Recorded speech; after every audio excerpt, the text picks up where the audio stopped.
30 to 40 years ago, for bank managers, they got the profile of the bank manager, usually a man, with the shirt and tie who gave commands and controls and got people to undertake a process and do it properly. And rarely caught them doing things right, but reprimanded, or even worse, if things went wrong.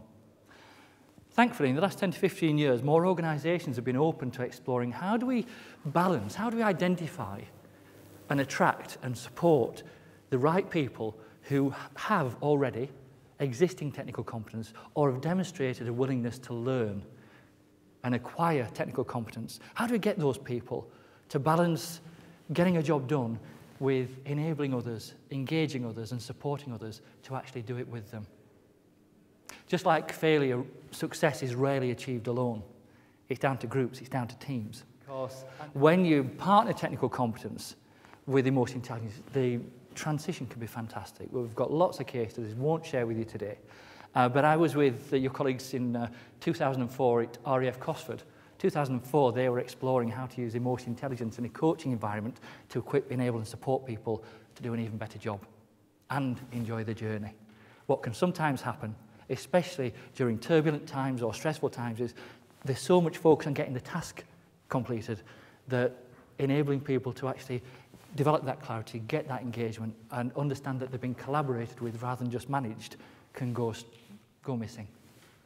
Not intentionally, but the manager is often thinking, I'm being assessed on getting this job done, and it will be done at any cost. Rather than if I collaborate with my team right at the outset, and we get that shared understanding, we get that clarity of what's required, why it's required, and what excellent looks like, we can save headaches and heartaches along the way. Now, you may or may not be aware of this, but we are emotional beings. Logic doesn't come into it where people and relationships are concerned. Ever been upset by something someone said? Show of hands. Ever been offended by someone saying something?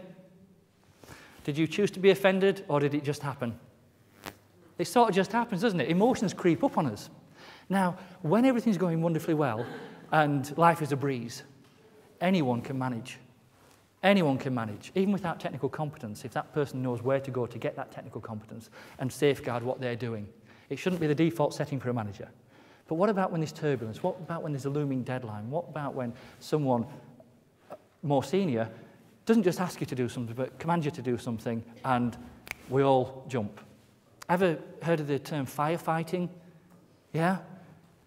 What about if we took a moment to understand how the fires have been started and who is actually starting them? We've worked with organisations from construction through to NHS that when they take a moment to think, bear in mind, your brain has between 40 and 60,000 thoughts a day. Thank you. 40 to 60,000 thoughts a day. From those 40 to 60,000 thoughts, 300 to 600 decisions will be made. From those decisions, as well as being influenced by facts and data, your beliefs, your values, and experience will also influence them. The thing about emotional intelligence is it doesn't replace technical competence, it partners it.